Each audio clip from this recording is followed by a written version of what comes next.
ফুটন্ত গরম জলে ভুট্টা দিয়ে যে এত সুন্দর আর মজাদার রেসিপি তৈরি হয় তা এই ভিডিওটা পুরোটা না দেখলে একদমই জানতে পারবেন না। এই গরমের জন্য একদম হেলদি একটা খাবার, বাচ্চা থেকে বড় সকলেই খেতে পারবে। তাহলে চলো বেশি দেরি না করে শুরু করে দিই। দেখুন, ভুট্টা দিয়ে এই রেসিপিটি করার জন্য প্রথমেই আমি একটি পাত্রে জল বসিয়ে দিয়েছি। জলটা কিছুটা গরম হোক, ততক্ষণ আমি ভুট্টাগুলো ছাড়িয়ে নিচ্ছি। এখানে আমি দুটো ভুট্টা নিয়েছি, আর ভুট্টাগুলো কিন্তু কাঁচা ভুট্টা আছে। ভুট্টাগুলোকে সব আমি ছাড়িয়ে নিয়েছি। এরপর এই যে ভুট্টার মধ্যে যে এই শুয়ো পাড়াগুলো থাকে বা যে খোলসগুলো থাকে সেগুলো কিন্তু আমি একটু বেছে নিচ্ছি। তার জন্য এই যে আমি একটি থালা নিয়েছি, ওইটাকে একটু ভালো করে একটু ঝেড়ে এরকম করে পরিষ্কার করে নিয়েছি। এই যে খোলাগুলো বেরোচ্ছে দেখতেই পাচ্ছেন কোনগুলোর কথা বলছি।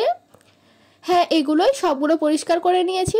এরপর জলটা কিন্তু অনেকটা গরম হয়ে গেছে। এই পর্যায়ে আমি এক এক করে সবগুলো ভুট্টা দিয়ে দেব।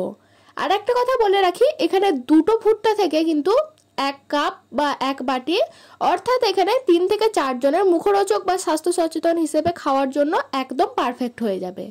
এরপর এই ভুট্টাগুলোকে সেদ্ধ করে নেব। তার জন্য আমি এখানে হাফ চামচ লবণ দিয়ে দিলাম। এরপর ভুট্টাগুলো 5 মিনিট সময় নিয়ে সেদ্ধ করে নেব।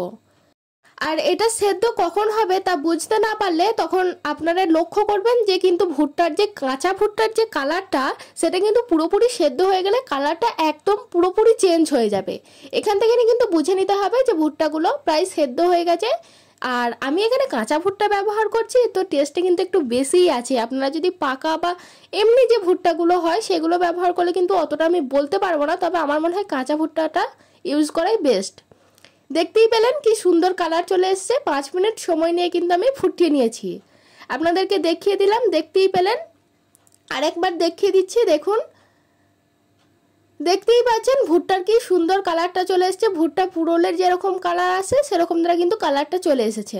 সব ভুট্টাগুলো রেডি হয়ে গেছে। এরপর আমি ভুট্টাগুলোকে ছেঁকে একটা পাত্রে তুলে নিচ্ছি। ওই একই পাত্র পরিষ্কার করে আমি তুলে নিচ্ছি। আর এখানে ছানতে ইউজ করছে। আর এই রেসিপিটা তৈরি করতে কিন্তু বেশিক্ষণ সময় লাগে না, মিনিমাম ওই 6 থেকে 7 মিনিটের মতো সময় লাগে। সেদ্ধ করতেই যা একটু বেশিক্ষণ সময় লাগে। যাই হোক, সবগুলো ভুট্টা আমি তুলে নিয়েছি।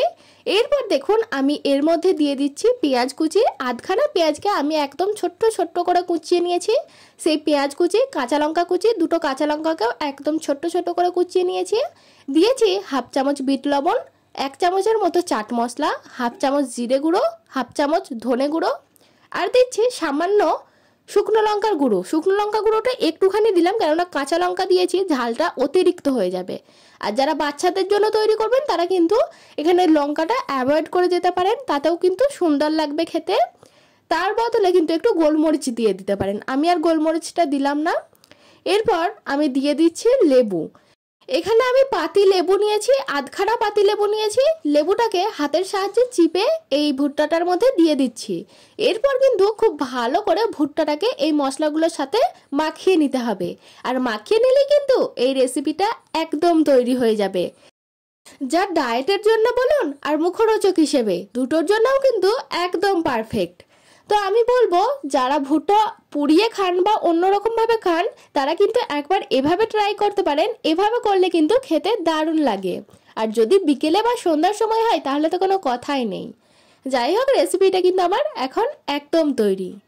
তো বন্ধুরা, আমার এই রেসিপি আপনাদের কেমন লাগলো আমাকে অবশ্যই জানাবেন। ভিডিওটি ভালো লাগলে লাইক করবেন, আর চ্যানেলে নতুন হলে অবশ্যই সাবস্ক্রাইব করে পাশে থাকবেন এরকম নিত্য নতুন রেসিপি দেখার জন্য। পরবর্তী আবারও একটা নতুন ভিডিওর সাথে দেখা হবে। ততক্ষণ পর্যন্ত ভালো থাকবেন, সুস্থ থাকবেন। ধন্যবাদ, টাটা।